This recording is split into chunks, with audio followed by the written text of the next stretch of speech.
नमस्कार, श्याम ठाकुर के astro thoughts YouTube channel में आपका स्वागत है।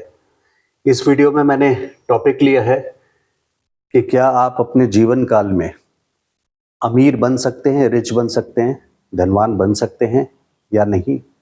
ऐसा नहीं है कि अगर इस वीडियो में जो टॉपिक्स हैं वो सारा कुछ ही है, अगर इनमें से कोई पॉइंट नहीं है तो आप रिच नहीं बन सकते, लेकिन अपने एक्सपीरियंस के हिसाब से, अपने 20-25 सालों के एक्सपीरियंस के हिसाब से ज्योतिष में जो भी मैंने ज्योतिष प्रैक्टिस के काल में मैक्सिमम लोगों से जिनसे मैं मिला हूं और जो बहुत वेल टू डू हैं, मतलब फाइनेंशियली काफ़ी ऊंचे स्तर पे पहुंच चुके हैं, जिनको अमीर बोला जा सकता है, उनकी कुंडलियों से एक समरी निकाला है, पॉइंट्स निकाला है जो मैंने 20-25 सालों में देखा कि कौन से योग हैं जो धनवान लोगों के कुंडली में होते हैं। क्योंकि देखिए, मेहनत तो बहुत लोग करते हैं, एक रिक्शा वाला भी करता है, चाय वाला भी करता है, लेकिन वो धनवान नहीं बन पाता। मैं ऐसा नहीं बोल रहा कि मेहनत नहीं करनी चाहिए, मेहनत किए बिना कुछ नहीं है, लेकिन मेहनत का फल मजदूर को, चाय वाले को, रिक्शा वाले को बहुत कम मिलता है। अगर फल की बात करें, फल मतलब धन की बात करें तो, और मेहनत का फल तो उनको जरूर मिलेगा, लेकिन यहाँ धन का विषय है तो फल यानी धन उनको कम मिलता है। बाकायदे के कुछ लोग कम मेहनत में बहुत धन पा लेते हैं। मजदूर और रिक्शा वाले, ये लोग शनि लग्न से रूल होते हैं। ऐसा नहीं है कि जो लोग शनि से प्रभावित हैं वो अमीर नहीं होते, लेकिन शनि से प्रभावित हो करके, जैसा मैंने लिखा है शश योग से भी लोग अमीर होते हैं, बहुत अमीर होते हैं। पंच महापुरुष योग में से एक योग है शश योग, जिसके बारे में हम बाद में बात करेंगे। लेकिन ज़्यादातर अगर लग्न की बात करूं मैं, कुंडली, जन्म कुंडली अगर आपकी ये है, यहाँ लग्न है, पहला घर जिसको हम बोलते हैं, जो आपके पूरे लाइफ को डिस्क्राइब करता है, तो इसमें देखने में ये आया है मेरे एक्सपीरियंस के हिसाब से कि जो मकर और कुंभ लग्न वाले होते हैं, इनकी लाइफ ज़्यादातर मोस्टली स्ट्रगल वाली होती है। ज़्यादातर स्ट्रगल वाली होती है। मकर लग्न वाले, कुंभ लग्न वाले ये मेहनती होते हैं, लेकिन जितना ये स्ट्रगल करते हैं उस हिसाब से इनको धन की प्राप्ति नहीं होती, अनलेस कि इनमें से जो योग मैं अभी इस वीडियो में कैप्चर करूंगा, बताऊंगा, ये सारे योग यहाँ मैंने लिस्टिंग की है, करीब करीब 17-18 योग की, जो प्रायोरिटी के हिसाब से महत्वपूर्ण कितने हैं उस हिसाब से मैंने इसकी लिस्टिंग की है। उस हिसाब से उनकी कुंडलियों में है तो वो बनते हैं, नहीं है तो बनने के चांसेस बहुत कम हो जाते हैं। जैसा मैंने पहले बोला वीडियो में कि ये सब कुछ है, ऐसा नहीं है, इसके अलावा भी बहुत सारे ऐसे कॉम्बिनेशंस हैं जिसकी चर्चा मैं कहीं ना कहीं करूंगा अपने बातचीत के दौरान। तो आप इस वीडियो को अंत तक गौर से देखें। मुझे कई लोग कॉल करते रहे हैं ओवर द इयर्स, इन सालों में, कि क्या मैं अमीर बनूंगा, धनवान बनूंगा, रिच बनूंगा या नहीं बनूंगा। गुरुजी, मैंने तो मेहनत बहुत की ना, उस हिसाब से खर्चा ज़्यादा होता है और बचत कम है, या मेरा दोस्त है जिसने इतने में बहुत कुछ हासिल कर लिया, और मुझे हासिल से मेरा मतलब, फिर से मैं बोलूँगा, पैसों से है, यहाँ पे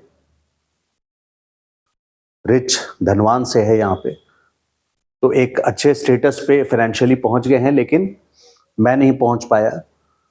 तो ये रिजल्ट है बेसिकली। कुंडली क्या है? जन्म कुंडली। जन्म कुंडली आपके पिछले जन्म या जन्मों की रिजल्ट कार्ड है, रिपोर्ट कार्ड है। जैसे स्कूल में रिपोर्ट कार्ड होता है, रिजल्ट होता है, उसी तरह से जो आप इस दुनिया में जब जन्म लिए, तो जो पिक्चर ऑफ द स्काई थी, जहां ग्रह विराजमान थे आपके जन्म के टाइम पे, वो आपकी रिजल्ट या रिपोर्ट कार्ड है, उसका चित्र है जन्म कुंडली, कि इस जन्म में आप क्या लेके आए हैं।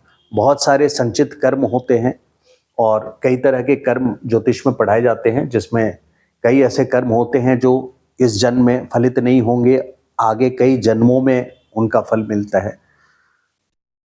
तो उसी डिस्क्रिप्शन को हम लोग देखते हैं, आइए वीडियो में, कि जैसा मैंने बताया, अगर आपका मकर लग्न है फॉर एग्जाम्पल, तो आपकी लाइफ सिर्फ लग्न से, यहाँ मैं बता सकता हूँ कि अगर बहुत सारे या एक दो योग भी इनमें से नहीं है, तो ज़्यादातर लोग जिनके योग नहीं पाए जाते, मैं वो ज़रूरी नहीं है कि वो अमीर बनेंगे। मकर लग्न वाले और कुंभ लग्न वाले ज़्यादातर लाइफ में स्ट्रगल करते हैं। लेकिन वहीं एज पर माय एक्सपीरियंस, शुक्र ग्रहों में, देखिए यहाँ ग्रहों की लिस्ट मैंने लिखी है, इसमें मैंने चंद्रमा नहीं लिखा है, ठीक है, लेकिन चंद्रमा का भी वर्णन करूंगा मैं।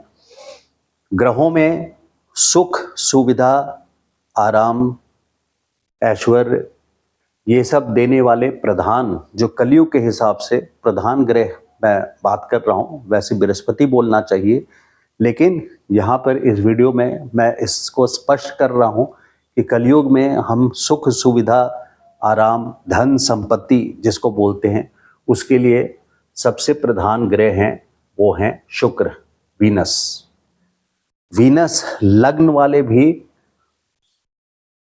टॉरस यानी वृषभ और तुला यानी 7 नंबर, तुला राशि, ये 2 लग्न हैं। और तीसरा लग्न है जिसमें शुक्र उच्च का होता है, मीन। ये तीनों राशि वाले धनवान होते हैं और इनमें सबसे पावरफुल वृषभ है, सबसे शक्तिशाली वृषभ है। ये लोग अमीर बनते ही हैं। शुक्र का काम ही है आपको सुख सुविधा प्रदान करना, भौतिक सुख देना, ऐशो आराम देना। तुला लग्न वाले इसके स्वामी भी शुक्र हैं। और मीन मैंने इसलिए लिखा है क्योंकि मीन राशि में शुक्र उच्च के होते हैं। किसी का आप मान लीजिए कि वृषभ लग्न है और वृषभ लग्न के साथ साथ शुक्र भी उसके लग्न में है, लग्न लॉर्ड जो हैं वो लग्न में ही बैठे हैं, लग्न के स्वामी, तो ऐसे जातक, जो ऐसा व्यक्ति है, उसको पूरे जीवन काल में सुख सुविधा ऐशो आराम मिलना लगभग निश्चित हो जाता है। लेकिन इस पूरे वीडियो में एक चीज़ ध्यान रखिएगा, जो मैं बता रहा हूँ कि युति दृष्टि उतनी ही मायने रखती है। ऐसा नहीं हो कि इसकी दृष्टि लग्न पे, सपोज मैंने यहाँ शनि लिख दिया, सैटर्न, इसकी तीसरी दृष्टि आपके लग्न पे पड़ रही है, तो जितने आराम से अभी फल फिर भी शुक्र देंगे, वृषभ राशि देंगे जो आपके लग्न में है, लेकिन दृष्टि के कारण, शनि की तीसरी दृष्टि या शनि कहीं भी हो जाए, शनि आपके 7th हाउस में हो जाए, 3, 7, 10 दृष्टि होती है शनि की, और शनि की दृष्टि यहाँ हो जाए, 10वीं दृष्टि 7, 8, 9, 10, सॉरी, यहाँ हो जाए 7, 8, 9, 10, शनि की दृष्टि 10वीं दृष्टि लग्न पे पड़ रही है, तो इन केसेस में दृष्टि, जो भी योग मैं बता रहा हूं, उसमें दृष्टि से कैंसिलेशन हो जाता है। मैं नहीं बोल रहा कि 100% कैंसिलेशन हो जाता है, बट बहुत हद तक केमिस्ट्री चेंज हो जाती है, फल में अंतर पड़ जाता है। तो अपनी कुंडली से जब आप मिलाएंगे तो इस बात का ध्यान रखेंगे कि दृष्टि या कंजंक्शन, यानी यहां लग्न के साथ ही, लग्न में ही शनि बैठ जाए और वृषभ लग्न है, तो निश्चित तौर पे इस व्यक्ति को हार्डवर्क बहुत करना पड़ेगा, क्योंकि इसकी शनि की 10वीं दृष्टि आपकी 10th हाउस पर भी पड़ेगी, कर्म स्थान पे। ये प्रोफेशन का घर है, कर्म स्थान। ये सारे मैंने एग्जाम्पल दिए आपको ये बताने के लिए कि युति और दृष्टि नहीं होनी चाहिए, जो भी मैं वीडियो में डिस्क्राइब कर रहा हूं। तो लग्नेश अगर शुक्र का है, सॉरी, लग्न अगर शुक्र राशि का है, वृषभ का या तुला का या मीन का, क्योंकि शुक्र उसमें उच्च में है, तो ऐसे जातक, ऐसे व्यक्ति अपने जीवन काल में धनी बनते ही बनते हैं, एक अच्छे फाइनेंशियल पोजीशन पे। अब किस लेवल पे पहुंचेंगे, ये एक बहुत डिटेल में जाकर के पता चलता है कि पूरी कुंडली को वे करना पड़ता है, वे मतलब तौलना पड़ता है, नज़र देखनी पड़ती है, उसको एग्जामिन करना पड़ता है कि पावरफुल कितने सारे योग हैं, महादशा कौन सी चलेगी जीवन काल में, और गोचर क्या चल रहा है। अब अगर वृषभ लग्न है किसी का और शुक्र भी यहाँ विराजमान है, जो मैंने पहले बोला, और बहुत रिच बनने के उनके चांसेस हैं ना, लेकिन सपोज उनके मंगल की दशा चल रही है, तो मंगल इनके 12वें व्यय स्थान के स्वामी हैं और अपने ही घर में बैठे हैं, तो खर्चे के स्थान पे बैठे हैं। 12th हाउस क्या है? 12th हाउस जेल बताता है, हॉस्पिटल बताता है, संन्यास बताता है। 12th हाउस खर्चे का घर है और आपका बेडरूम भी है। तो यहाँ पे दशा जो भोग्य है, जो आप भोग रहे हैं, इसकी चल रही है। ऐसा नहीं है कि ये सोए हुए हैं, ये असर नहीं करेंगे, लेकिन 80-90% ऐसे, मैं परसेंटेज देना ठीक नहीं है, लेकिन अगर दशा इसकी चल रही है तो आपको इसका रिजल्ट बहुत कम मिलेगा। ये चीज़ ध्यान रखिएगा। तो पूरे वीडियो में दृष्टि और कंजंक्शन नहीं होना चाहिए, या उसकी कैंसिलेशन नहीं होनी चाहिए दृष्टि और कंजंक्शन से, यानी किसी दूसरे ग्रह से। तो शुक्र या तो वृषभ लग्न हो, तुला लग्न हो या मीन लग्न हो, और शुक्र की पोजीशन बहुत अच्छी हो, शुक्र की पोजीशन अच्छी हो। यहाँ पे देखिए शुक्र जो मैंने एग्जाम्पल लिया है, इसमें मालवीय योग बन रहा है क्योंकि केंद्र में बैठे हैं, जिसकी बात महापुरुष योग में मैं पंच महापुरुष योग में मैं चर्चा करूंगा। But for the mean time आप ये अंडरस्टैंड करें कि शुक्र की पोजीशन, शुक्र ही एक ऐसा प्लैनेट है जो आपको पूरी तरह से एश्योर करता है कि आप जीवन काल में, अगर आपकी अच्छी महादशा चली और गोचर के ग्रह आपके अच्छे रहे, तो आपको एक अच्छे फाइनेंशियल पोजीशन पे, स्टेटस सिचुएशन पे जरूर पहुंचाएगा।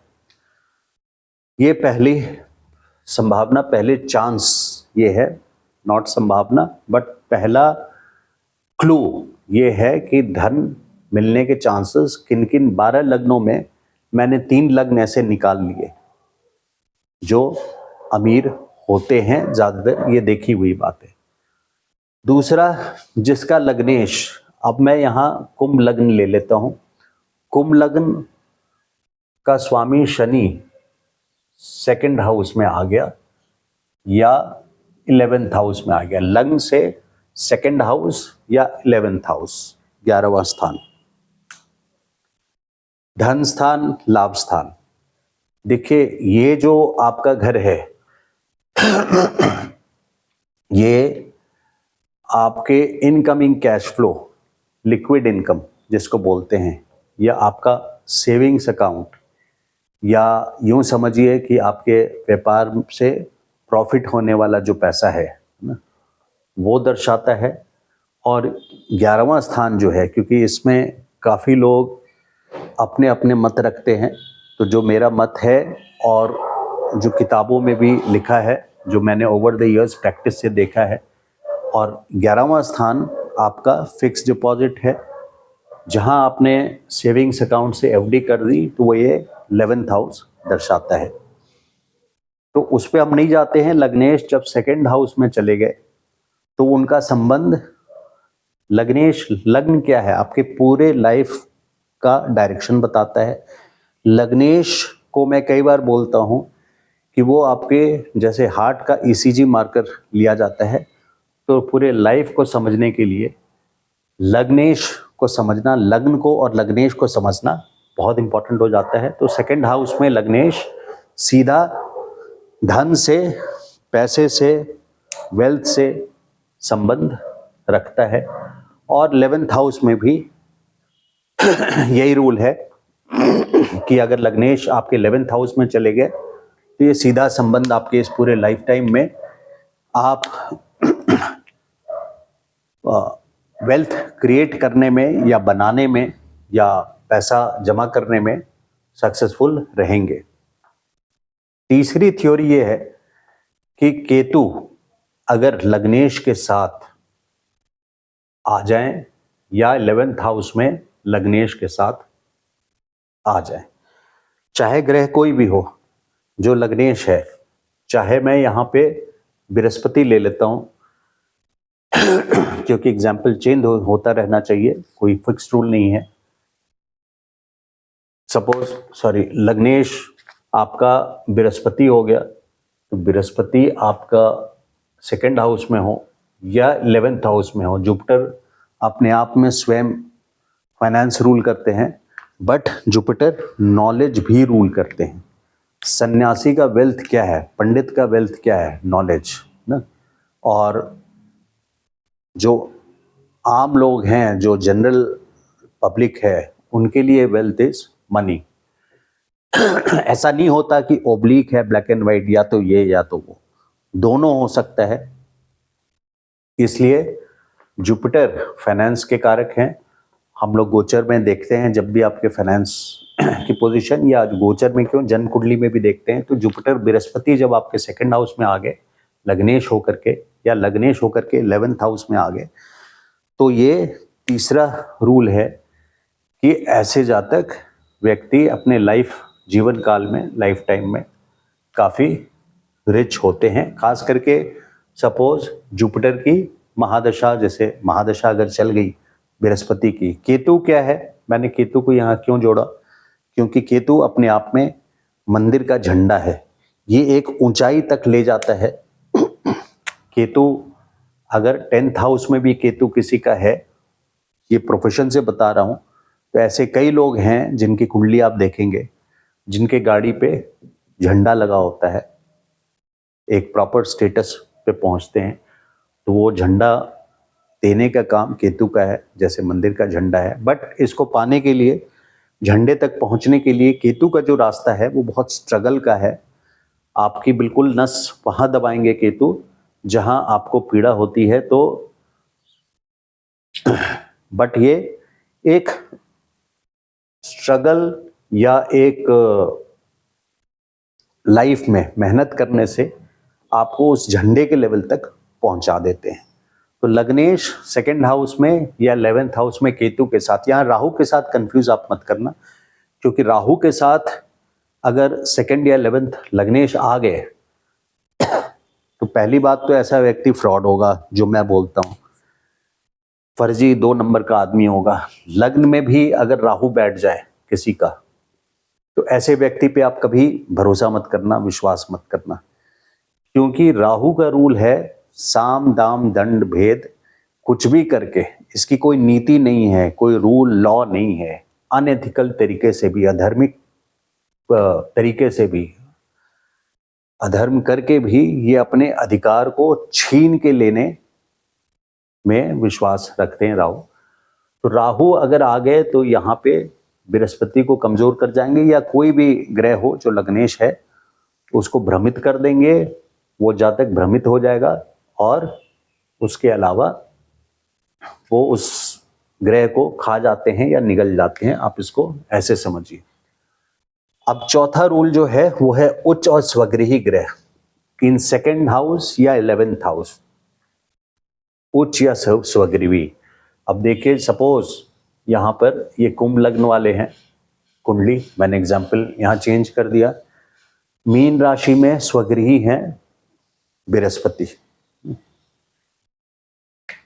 यहाँ पर स्वगृही होने के कारण जुपिटर की, जो व्यक्ति अपने घर में रहता है तो बहुत पीसफुल, पावरफुल, अपने पोजीशन पे रहता है, अच्छे पोजीशन पर है, उस वजह से सेकंड हाउस में या 11th हाउस में, अगर 11th हाउस में सपोज ये उच्च के हो गए, यहाँ से मैंने हटा दिया क्योंकि फिर कुंभ लग्न नहीं हो सकता, फिर ये कन्या लग्न हो जाएगा। तो बृहस्पति यहाँ पे उच्च के हैं 11वें घर में।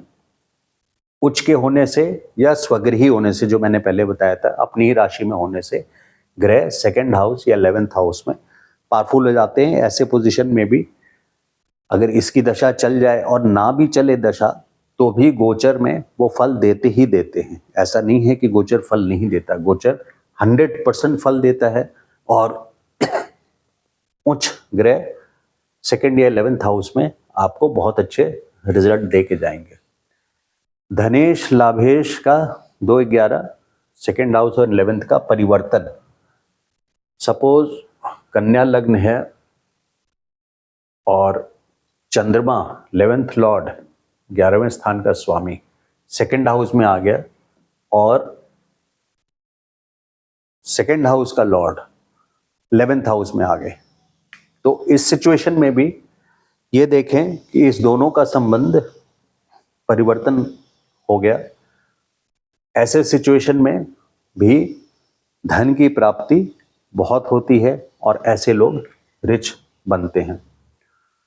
धनेश लावेश परिवर्तन या युति हो जाए, जरूरी नहीं है कि परिवर्तन हो। अगर सपोज यहाँ पे चंद्रमा मैं यहाँ ले लिया आपके 11वें स्थान पे, यहाँ युति हो गई, परिवर्तन पहले था अब युति हो गई, या इसकी दृष्टि भी पड़ती। अगर चंद्रमा की दृष्टि, मैंने चंद्रमा यहाँ लिख दिया और पंचम स्थान से 180 डिग्रीज सीधे 7वीं दृष्टि शुक्र पे और शुक्र की दृष्टि चंद्रमा पे, ऐसे सिचुएशन में भी धन की प्राप्ति होती है। ये कुछ रूल्स मैं आपको बताते जा रहा हूं जो कुंडली में आप अगर नोट कर लें या अपने किसी एस्ट्रोलॉजर से कंसल्ट करते हैं तो आप पूछ सकते हैं उनसे कि मेरे कुंडली में ये योग हैं कि नहीं है। इससे पहले कि मैं और डिस्कशंस करूं, पहले इन पॉइंट्स को कवर करते हैं। लॉर्ड ऑफ केंद्र इन त्रिकोण, लॉर्ड ऑफ केंद्र क्या होता है? First house, 4, 7, 10। देखिए 1, 4, 7 एंड 10 ये केंद्र है और त्रिकोण आपके ये हैं, सॉरी, केंद्र और त्रिकोण। तो यहां पे अगर केंद्र के लॉर्ड शुक्र, ये केंद्र के लॉर्ड को मैंने यहां कर लिया, या केंद्र के लॉर्ड यहां चले जाएं, तो ये 159 में अगर चले जाएं तो लक्ष्मी विष्णु का योग बोला जाता है केंद्र और त्रिकोण का। इसमें बहुत अच्छा फल देते हैं, योग कारक ग्रह हो जाता है वो आपके जीवन काल में बहुत अच्छे फल देते हैं, और जब भी उनकी दशा चलेगी या अच्छा गोचर होगा तो बहुत अच्छे रिजल्ट्स आएंगे। खास करके आपके वेल्थ के लिए किस टाइम पे आप बिजनेस प्लान कर सकते हैं हमने यहां तक डिस्कस किया। या फिर राहु केतु, देखिए अगर यहाँ पे सपोज राहु, मैं ये चेंज कर लेता हूं बेसिकली, आपको एग्जाम्पल मैं चेंज करके देता हूं। सपोज यहाँ शुक्र है और राहु के साथ है मैं शनि के साथ नहीं दिखाना चाह रहा था टू बी ऑनेस्ट क्योंकि शनि राहु का एक पिशाच योग भी होता है, तो कुछ एक्सेप्शंस लेके चलना पड़ता है जो एक्सपीरियंस से पता चलता है। बट शुक्र को राहु बिल्कुल अट्रैक्ट करता है, राहु शुक्र को बिल्कुल खींचता है। तो शुक्र 7th लॉर्ड बन करके आपके त्रिकोण में है, केंद्र के लॉर्ड बन के, और यहाँ पे राहु के साथ आ गए, या फिर यहाँ पे केतु के साथ आ गए। मैं एग्जाम्पल दे रहा हूँ, एक साथ तो कभी नहीं होते ये। ऐसे सिचुएशन में भी ये जातक काफी अच्छी पोजीशन, फाइनेंशियल स्टेटस प्राप्त कर लेते हैं। ये हो गया आपका राहु केतु का भी। गज केसरी योग पंच महापुरुष योग है। देखिए गज केसरी योग पहले हम बात कर लें, पंच महापुरुष बाद में बात करेंगे। गज केसरी योग ये हो जाता है कि सपोज आपके लग्न में चंद्रमा है, लग्न में चंद्रमा है और लग्न से कहीं भी 1, 4, 10 में, चाहे 1 में, 4 में और 1, 4, 7, 10 में, 1, 4, 7, 10 ये चारों घर हैं। लग्न में अगर आपकी चंद्रमा है तो यानी चंद्रमा से एक, पहला घर चंद्रमा से, चौथा, 7वां और 10वां बृहस्पति हो तो ये गज केसरी योग बन जाता है। गज केसरी, गज का मतलब है हाथी, तो ये एक पुराना वर्ड है, एक्सप्लेनेशन जिसमें हम अभी नहीं जाएंगे। तो ये बहुत वेल्थ देने के। इनफैक्ट हम लोग ट्रांजिट्स में भी, गोचर में भी देखते हैं कि कब चंद्रमा से 1 4 7 10 में, या जुपिटर से कब चंद्रमा से कब जुपिटर 1 4 7 10 में जाते हैं। तो ऐसे टाइम पे गज केसरी योग बनता है, और गज केसरी योग आपको बहुत अच्छा फल देता है पैसे के मामले में। लक्ष्मी कारक योग, मंगल और चंद्रमा की युति, लक्ष्मी कारक योग बनती है। इसको मैं कंफ्यूज ना हो जाएं आप, इसलिए मैं इसको हटा दूं। कहीं भी बन रहा है आपका, सपोज 9th हाउस में ही आपका मंगल, मार्स और मून मैंने बना दिया, यहाँ चंद्रमा और मंगल दोनों साथ हैं, तो ये व्यक्ति निश्चित तौर पे, वो भी भाग्यद स्थान पे, निश्चित तौर पे बहुत धनवान होगा। और अगर मेष लग्न ये निकला, सपोज इसकी लग्न की राशि भी मेष है, तो यहाँ पे बहुत क्लियरली दर्शा रहा है कि ये व्यक्ति लाइफ में एक बहुत अच्छी पोजीशन पाएगा, अमीर होने के चांसेस इसके बहुत अच्छे हो जाते हैं। ये मार्स और मून आपके, देखिए कोई भी ग्रह जो मैंने बताया है, योग बताया है, कुछ तो 1 4 7 10 केंद्र त्रिकोण का छोड़ करके योग 6 8 12 में, 6 8 12 में इनका असर, इनकी पावर कम हो जाती है, और वो पोटेंसी, वो शक्ति नहीं रहती है कि आपको वो रिजल्ट दे पाएं। और मनवांछित ऐसा नहीं है कि बिल्कुल नहीं देंगे, लेकिन वो हम लोग इग्नोर करते हैं, क्योंकि उसके बल पे आप प्रेडिक्शन नहीं कर सकते। इस बात को आप ध्यान रखिएगा। निपुण योग, निपुण योग में सपोज आपका सन और बुध, सूर्य और मरकरी एक साथ किसी भी अच्छे घर में बैठ जाएं, 6 8 12 छोड़ करके, तो निपुण योग बन गया है। लेकिन जैसे मैंने पहले बताया था कि दृष्टि किसी और ग्रह की नहीं पड़नी चाहिए। अब अगर यहाँ पे मैंने शनि बना दिया, तो ये 7वीं दृष्टि सूर्य पे डायरेक्ट पड़ रही है या बुध पे भी पड़ रही है। ऐसे सिचुएशन में ये कैंसिलेशन हो जाता है, क्योंकि सैटर्न, सन, ये लोहा है, ये आग है, ये वेस्ट है या ईस्ट, ईस्ट वेस्ट ऑपोजिट्स हैं बिल्कुल, ये गर्म, ये ठंडा, लोहा। तो इसके कॉम्बिनेशंस बहुत खतरनाक हो सकते हैं, जो अच्छे रिजल्ट्स नहीं देंगे। सैटर्न सन मोस्टली, बहुत सारे आजकल के डिवोर्स के केसेस में मैंने देखा है, सैटर्न सन का युति, प्रतियुति या कंजंक्शन 7th हाउस से रिलेटेड रहता है। तो सैटर्न सन ही क्यों, कोई भी, मैं फिर से रिपीट किया इस पॉइंट को, कि कोई भी ग्रह से दूसरे ग्रह से जो योग बन रहा है वो कैंसिलेशन ना हो। अब अपने आप में मैं एक आपको बता रहा हूं कि राहु का जो रोल है, राहु अगर 10th हाउस में हो गया, मैं यहाँ पे कोई वेल्थ का डायरेक्ट संबंध नहीं है, मैं मेष राशि हटा देता हूँ, कोई भी राशि हो, राहु अगर 10th हाउस में है, राहु कर्म स्थान पर है, प्रोफेशन के स्थान पे, तो यहाँ ये दर्शा रहा है कि ये व्यक्ति अपने कर्म से, कर्म कैसा करेगा, राहु माया, छल, इल्यूजन, साम दाम दंड भेद, अपना अधिकार छीन के लेना, बट ये सक्सेस हासिल करेगा, एक एम्पायर हासिल करेगा, सत्ता हासिल करेगा। और ऐसा व्यक्ति सक्सेसफुल जरूर होता है अगर उसकी दशा, सपोज दशा भी इसकी राहु की स्टार्ट हो जाए, तो ऐसे लोग सक्सेसफुल होते हैं। अब गोचर जरूर देखना होता है दशा के टाइम पे, ऐसा ना हो कि गोचर में आपके ग्रह भरे हुए हैं, सपोज 8वें में आपके बृहस्पति चले गए, धन के लिए हम लोग बृहस्पति को भी देखते हैं, गोचर का, मैंने यहाँ गोचर का लिखा है, ये जन्म कुंडली का है, तो गोचर के बृहस्पति अगर 6 8 12 में चले गए, तो ऐसे वक्त पे महादशा अपना फल नहीं दे पाती है। हमने राहु का एक्सप्लेनेशन भी देख लिया। शुक्र का देखिए, शुक्र अपने आप में मैंने जैसे बताया था, क्योंकि इस पॉइंट को बार बार मैं रिपीट कर रहा हूं कि वृषभ, तुला और मीन राशि वाले धनी होते हैं।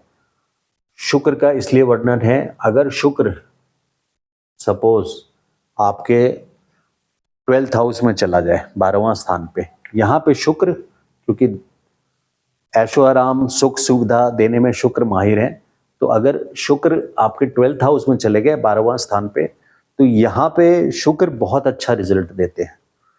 कई सारे धनवान लोगों की कुंडली में 12th हाउस में आपको शुक्र मिलेगा।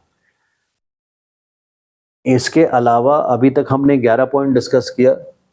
12वां पॉइंट है कि अगर आपके पंच महापुरुष योग, पंच महापुरुष योग में क्या आता है? हंस योग।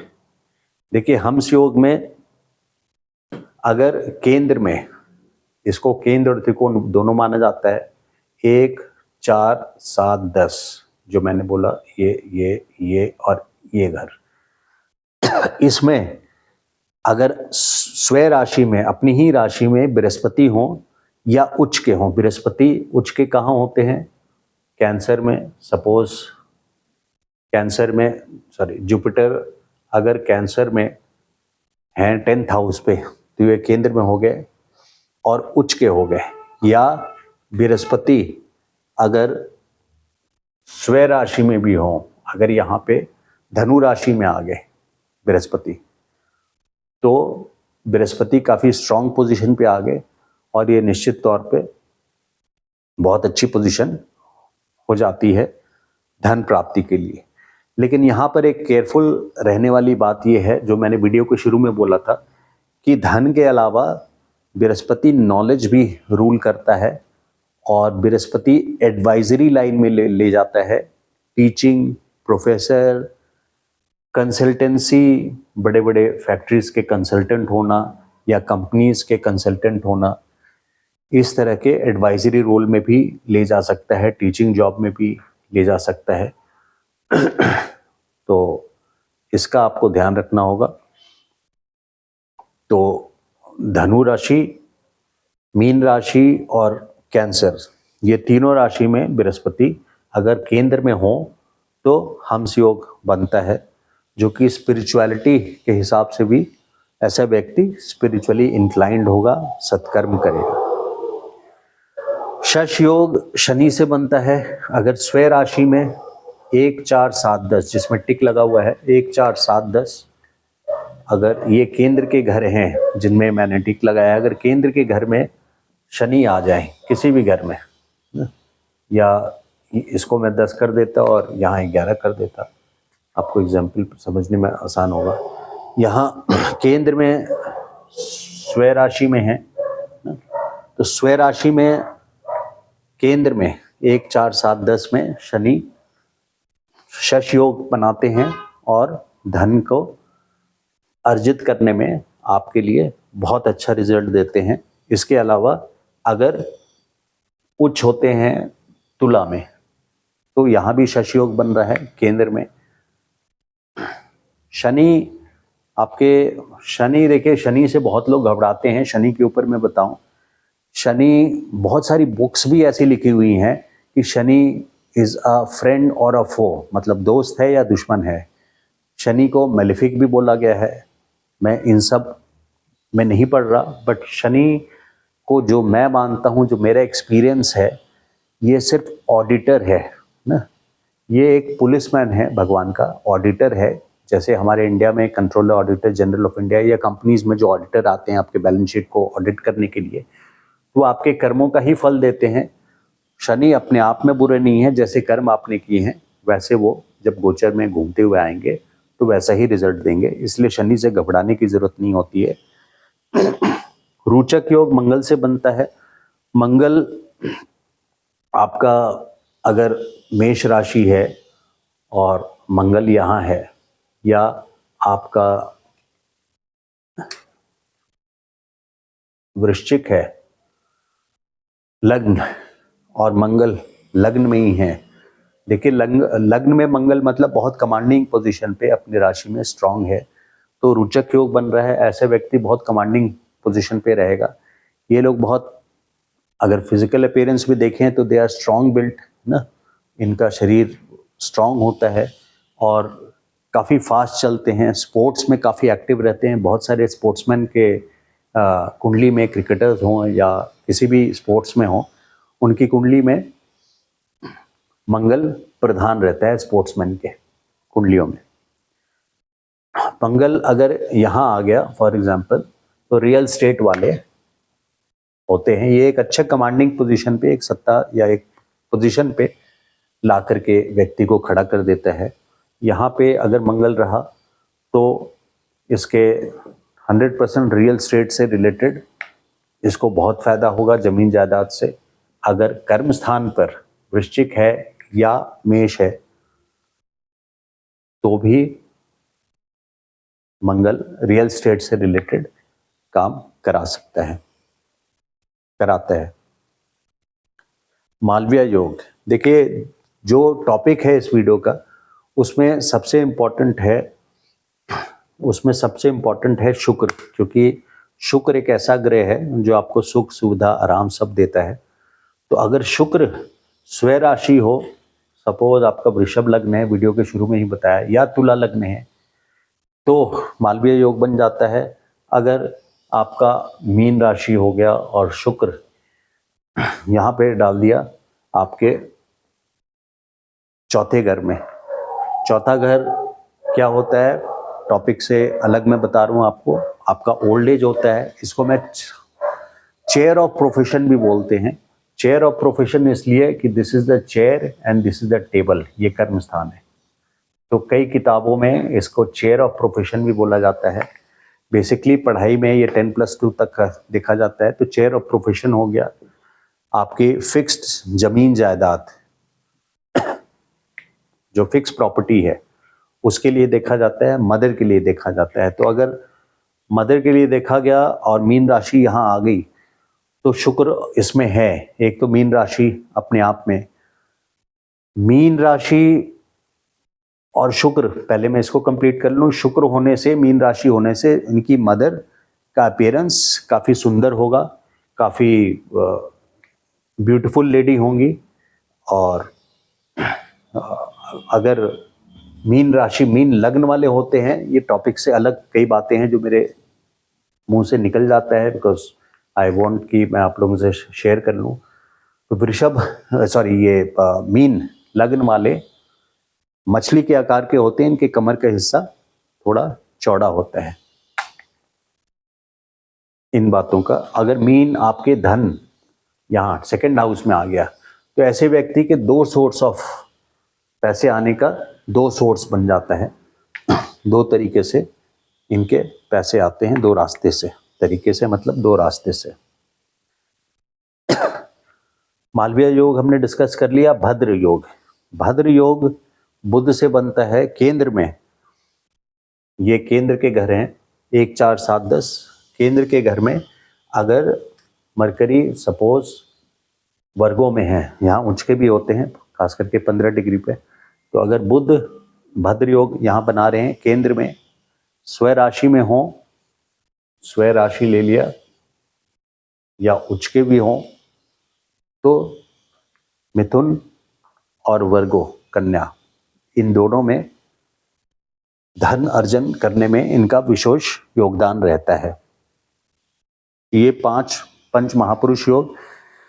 इसके अलावा देखिए डिटेल इसके टॉपिक्स मैंने यहाँ भी लिखे थे, मैंने आपको नहीं बताया। अगर शनि से शश योग बन रहा है, तो शनि से जो लोग, यहाँ मैं एक और पॉइंट ऐड करता हूँ पंच महापुरुष में, कि शनि से जो लोग पंच महापुरुष से ग्रो करते हैं, ये ऐसे लोग होते हैं जिनकी मासेस से, आम जनता से बहुत डीलिंग होती है। खास करके ग्रेड 4 एम्प्लॉयज़ या मजदूर, काम करने वाले जो लोग होते हैं ना, सफाई वाले ना, इस तरह के लोगों से इनको काफ़ी फ़ायदा होता है। और इनके साथ ये जोड़ करके, इनके साथ प्रोफेशन क्या होता है, जैसे कॉन्ट्रैक्चुअल मैन पावर हुआ, कोई कॉन्ट्रैक्टर हुआ जो कुछ मैन पावर लेबर को रख के, मिस्त्री को रख करके रियल स्टेट में लगे हैं। एक एग्जांपल दे रहा हूँ, यहाँ रियल स्टेट की बात नहीं है, यहाँ मैं फोकस कर रहा हूँ कि लोगों से डीलिंग में इनको फ़ायदा होता है। मंगल से रोचक योग जिनका बनता है 1, 4, 7, 10 में, ऐसे लोग बहुत कमांडिंग पोजीशन पे रहते हैं।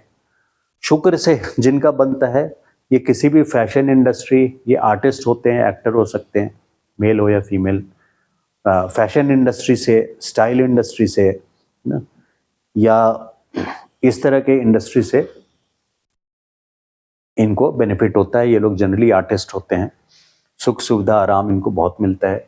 मरकरी भद्र योग से लोग बिजनेस में या कोचिंग क्लासेस चला सकते हैं। एक एग्जांपल दे रहा हूँ आपको, बुध क्योंकि रूल करता है all things which are moving, mathematics, speech ना, ट्रांसपोर्ट, कम्युनिकेशन, मोबाइल, ये सारे बुध के कारक हैं। बुध जिस ग्रह के साथ बैठता है उसके कैरेक्टरिस्टिक्स को, उसके व्यक्तित्व को अपना लेते हैं। बृहस्पति एडवाइजरी रोल, जो भी आपके हंस योग यहाँ बन रहा है, अगर जो भी हंस योग बन रहा है तो इनको लाभ हो सकता है। ऐसे व्यक्तियों को एडवाइजरी रोल में कंसल्टेंसी से किसी के आप फाइनेंस हैंडल कर रहे हो as a chief financial officer, इस तरह के लोग होते हैं। विपरीत राजयोग, अब मैं 13वें पॉइंट पे आ रहा हूँ, विपरीत राजयोग। तो विपरीत राजयोग और नीच भंग राजयोग, विपरीत राजयोग और नीच भंग राजयोग को एक्सप्लेन करने के लिए मैंने ग्रीन में इसलिए लिखा है कि एक अलग वीडियो में, इसके बाद के इमीडिएट बाद के वीडियो में मैं उसके एक्सप्लेनेशन के साथ डिस्क्राइब करूंगा आपको, क्योंकि उसके बिना हो सकता है आप कंफ्यूज हो जाएं अगर सिर्फ थ्योरी बात करके बात करें। विपरीत राजयोग अपने आप में दुख लेकर के ही आता है। इसका बहुत अच्छा एक वीडियो मैंने देखा था कि एक व्यक्ति, एक कमरा था जिसमें फॉल सीलिंग थी, वो सुसाइड करने जा रहा था और अचानक से फॉल सीलिंग टूट गई, वो व्यक्ति भी गिर गया और फॉल सीलिंग के अंदर से बहुत सारा धन उसके साथ गिर जाता है। तो ये मैंने देखा है। नीच भंग राजयोग, इन दो टॉपिक पे हम अगले वीडियो में बात करेंगे। अब कुछ अदर पॉइंट्स जो हैं, many planets in second and 11th house ना, कोई भी लग्न हो, और लग्न चाहे कोई भी हो, यहाँ देखिए लग्न कोई भी हो, सपोज यहाँ पे वृषभ है, ये मेष लग्न के व्यक्ति है, यहाँ शुक्र भी है, बृहस्पति भी है ना, सपोज शनि भी है ना, ऐसे 3 ग्रह, 4 ग्रह, 5 ग्रह, चंद्रमा भी है, या वही सिचुएशन यहाँ है, अगर बुध है फॉर एग्जांपल, लग्न कोई भी हो, कोई भी राशि हो, और 11th हाउस में इसके शुक्र हैं। शुक्र का एग्जाम्पल मैं 11th हाउस से नहीं लूंगा, क्योंकि 11th हाउस में शुक्र वैभव वगैरह सब देते हैं, लेकिन वो व्यक्ति भोगता नहीं है। तो शुक्र का एग्जाम्पल यहाँ नहीं दे रहा हूँ, मैं चंद्रमा दे रहा हूँ ना, बृहस्पति दे रहा हूँ। एक एग्जाम्पल दे रहा हूँ कि बहुत सारे ग्रह अगर हों, एक से ज़्यादा ग्रह हों, तो इस कुंडली का बल सेकेंड एंड 11th में बहुत ज़्यादा हो जा रहा है। ऐसे लोग बहुत ऊंचे पोजीशन पे फाइनेंशियली पहुंचते हैं। जो भी लग्न कुंडली, देखिए लग्न कुंडली जो भी बता रही है, उसकी कैंसिलेशन नवांश कुंडली में ना हो। ऐसा ना हो कि आपकी बृहस्पति यहाँ पे हंस योग बना रहे हों और आपके नवांश कुंडली में वो मकर राशि में हो, और वो भी ऐसा ना हो कि मकर राशि में नीच के होके वो 6, 8, 12 में हो। अगर नीच के नहीं भी होके तो भी अगर 6, 8, 12 में चले गए नवांश कुंडली में, तो उसकी इनर हेल्थ खराब हो जाती है, जिससे बताया जा सकता है कि वहां पे इनर स्ट्रेंथ उनकी नहीं है बृहस्पति की। तो आप स्टेटमेंट देने के पहले अपनी कुंडली में, जो लोग खुद देखना चाहते हैं अपनी कुंडली में देख सकते हैं। और सबसे इंपॉर्टेंट है दशा और ट्रांजिट्स। दशा और ट्रांजिट, दशा मतलब महादशा, अंतरदशा, प्रत्यंतर तक मैं फॉलो बिल्कुल नहीं करता और ना मानता हूँ। उसकी वजह यह है कि एग्जैक्ट बर्थ टाइम लोगों के पास नहीं होता। बर्थ टाइम को रेक्टिफाई करना पड़ता है कि 1 मिनट 2 मिनट आगे पीछे से प्रत्यंतर दशा अंतर दशा चेंज हो जाती है। तो महादशा और अंतरदशा तक तो ठीक है, लेकिन प्रत्यंतर दशा तक नहीं जाता। तो महादशा खास करके मैं लूँ तो महादशा अच्छी चलनी चाहिए। पता चला कि आपके पंच महापुरुष सारे हैं, योग है। मेरा एक फ्रेंड है बल्कि जिसके पंच महापुरुष है, लेकिन उसके जीवन काल में वो ग्रह चले जो उसके सपोज 6ठे घर में है, या 8वें घर में है, या 12वें घर में है। देखिए 12वें घर में अगर केतु आ गया और उसकी दशा चल गई, ऐसी दशा के पहले आपको इंश्योरेंस ले लेना चाहिए। जो हेल्थ इंश्योरेंस होता है, लाइफ इंश्योरेंस हो सकता है, क्योंकि ज्योतिष में ही मेरा एक फ्रेंड है जो 30 साल पहले मेरा रूममेट भी होता था, उसकी केतु की दशा जब चली तो वो 3 साल पहले वो एक्सपायर हो गया। और खैरियत से, मैं अपनी बड़ाई नहीं कर रहा, खैरियत से मैंने उन लोगों को वार्न कर दिया था, वो सेंटर हेड थे बल्कि ज्योतिष के किसी सेंटर के, मैं नाम नहीं लूँगा। तो केतु की दशा, अगर केतु 12th हाउस में है, बल्कि एक नहीं 2 फ्रेंड है मेरे, एक की कॉल आई थी कि कैंसर सस्पेक्टेड है और उसकी केतु की दशा स्टार्ट हो रही थी यहाँ पे। बल्कि जिस दिन उसने कॉल किया उसकी केतु की दशा की 7 साल की महादशा की का दूसरा दिन था। तो डिटेक्ट होगा या नहीं होगा, तो उसके गोचर से भी और यहाँ महादशा साफ बता रहा था कि उसकी लाइफ स्पैन अब ज़्यादा बची नहीं है। ये चीज़ 12th हाउस 6, 8, 12 से पता चल जाती है। तो ज्योतिष में प्लानिंग बहुत इंपॉर्टेंट है। ज्योतिष आपको एक गाइडेंस देता है, डायरेक्शन देता है। ये सब कुछ नहीं है कि मैंने जो नहीं बोला है वो लोग रिच नहीं हो सकते, उनकी कुंडलियों में हो सकता है कि और कोई दूसरा योग हो, या कुछ लोग ऐसे भी होंगे जो कमेंट सेक्शन में लिखेंगे कि हमारे में लक्ष्मी योग है या निपुण योग है, फिर भी मैं रिच नहीं बना। देखिए, कहीं ना कहीं गौर से देखेंगे, लग्न कुंडली, नवांश को, गोचर और महादशा, इन चारों के कॉम्बिनेशन से आपको पता चल जाएगा कि चारों को सुपर इम्पोज करके एक दूसरे पे लागू करना से कौन अमीर बन सकता है, नहीं बन सकता। तो अब मेरा सेकंड पार्ट जो इस वीडियो का होगा वो विपरीत राजयोग और नीच भंग राजयोग का होगा, नहीं तो ये वीडियो बहुत लंबा हो जाएगा। अगर आपको मेरा ये वीडियो अच्छा लगा तो काइंडली सब्सक्राइब, मैं आपसे रिक्वेस्ट करूंगा। एंड अगर आप मुझसे कंसल्टेशन लेना चाहते हैं तो मेरा नंबर है 9810844912। इस पे आप संपर्क कर सकते हैं, मैसेज डाल सकते हैं, लेकिन निजी परामर्श के लिए शुल्क लागू रहेंगे। धन्यवाद।